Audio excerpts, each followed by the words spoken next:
మా వల్లే ఓడినం మా వల్లే ఓడినం అని చెప్పేసి రావణ్ అన్నాడు. రావణ్ అన్నాడు ఈ రాక్షసుడు రాసిండు. రావణ్ అన్నాడు ఈ రాక్షసుడు ఏమంటే రాసిండు. అన్న చెప్పిన జోలి ఒకటి, తమ్ముడు రాసిన పంచాయతీ ఒకటి. చూడరా, కేసీఆర్ చేసిన మంచిని చెప్పుకోవడంలోనే విఫలం అయ్యాము. కల్వకుంట్ల చంద్రశేఖరరావు రైతు బంధు ఇచ్చిండు, రుణమాఫీ చేసిండు, పెన్షన్లు ఇచ్చిండు, ఉద్యోగాలు ఇచ్చిండో లేదా దేవుడు ఎరుగు, నాకైతే చెప్పకు. ఆ జోలైతే నన్ను అడగదు, అదొక్కటి తప్ప ఏదని చెప్తా. ఎందుకంటే లంగా మాటలు నా దగ్గర రావు, అవి మన దగ్గర ఎక్స్పెక్ట్ చేయొద్దు. ఇప్పుడు మొత్తానికైతే కేసీఆర్ కిట్ ఇచ్చిండు, కళ్యాణ లక్ష ఇచ్చిండు, సస్తే 5 లక్షలు ఇచ్చిండు రైతులకు. మా రైతులకైతే దేవుడే. మీరు లక్ష సార్లు ఎవరు చెప్తా, మా రైతుల దేవుడు కేసీఆర్.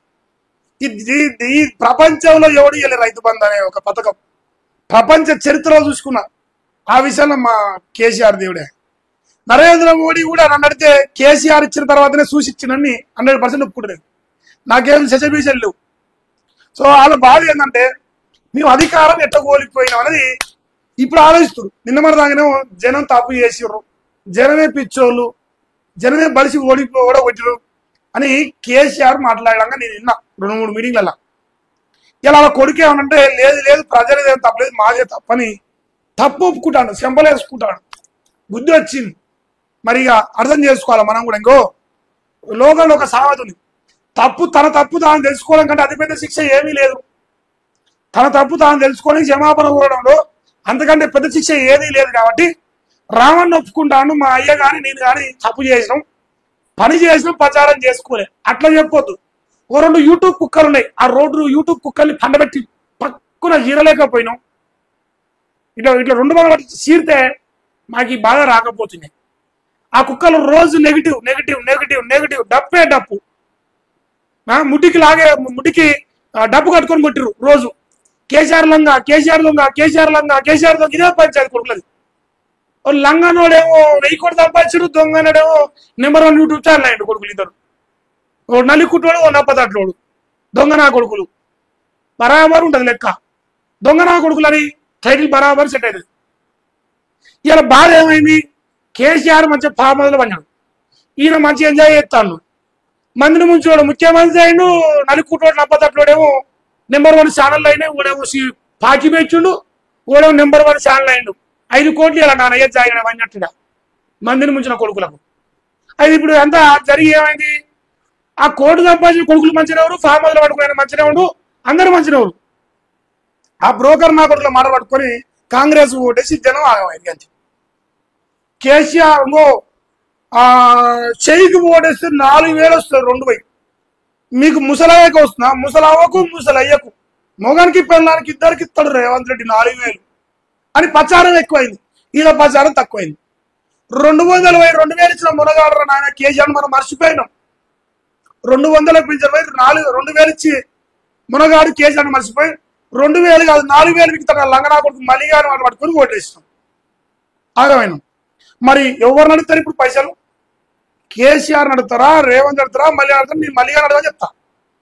మన రైతుల సేవలు బంద వస్తుంటాయి. మా కేసీఆర్ చెప్పాడు, సర్తని అక్క ఒక్కొక్కరికి ఇంత అడ్డు పడాలి ఇద్దరికి. ఏయిరా రైతు బంధు 15, ఏయిరా అస్తమ్మా నేస్తామంటే తల్లి సోనియా గాంధీ ఏదొచ్చారు సరస్వతి ఇస్తూనే ఉంటుంది. ఒక్కొక్కటి మూల బొక్కలు సాఫ్ చేస్తే మళ్ళీ అన్ని వస్తాయి మనకు. ఎప్పుడు సాఫ్ చేస్తారు? రేపు ఎలక్షన్ వస్తుంది, అప్పుడు సాఫ్ చేసి చెప్పుకోక ఓడిపోయినాను పాపం రావన్న. ఇలా రియలైజేషన్ వచ్చేసింది. కుర్చీ దిగిపోయినాకనే వచ్చింది. దిగిపోక ముందుకు వస్తే బాగుంటుంది, ఈ పాటికి మంచి బతుకురు.